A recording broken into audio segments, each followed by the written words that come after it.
આણંદ જિલ્લાના બોરસદ તાલુકાની અલારસા દૂધ ઉત્પાદક સહકારી મંડળીની વાર્ષિક સાધારણ સભા ભારે તોફાની બની હતી।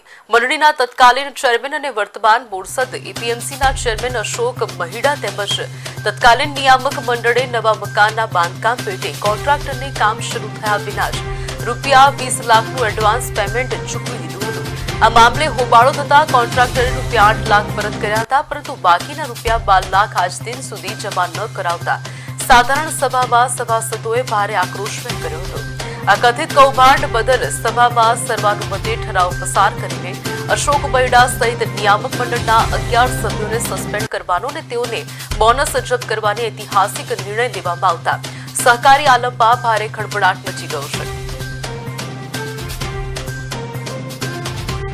દર વર્ષની સાધારણ સભામાં આ વખતે અમે પશુપાલકોએ નિર્ણય કરી અને 11 લોકોની જે એમની પેનલ હતી, જે વિજેતા બનેલા, એ પેનલને અમે આખી સસ્પેન્ડ કરી છે અને એ લોકોનો નફો અમે અટકાવી દીધો છે।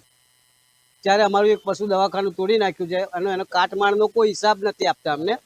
જ્યાં સુધી પશુ દવાખાનું નહીં બનાવે ત્યાં સુધી અને જ્યાં સુધી આનું નિરાકરણ નહીં આવે ત્યાં સુધી આગામી કોઈ પણ ક્ષેત્રમાં ચૂંટણી નહીં લડવા દઈએ એવું અમે એમને કહી દીધેલું છે।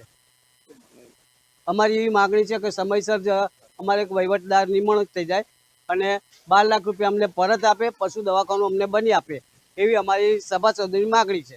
અને ફરીથી મારું નામ રમેશભાઈ રોમાભાઈ સોલંકી, અત્યારે 2 મહિનાથી સેક્રેટરી તરીકે સેવા બજાવું।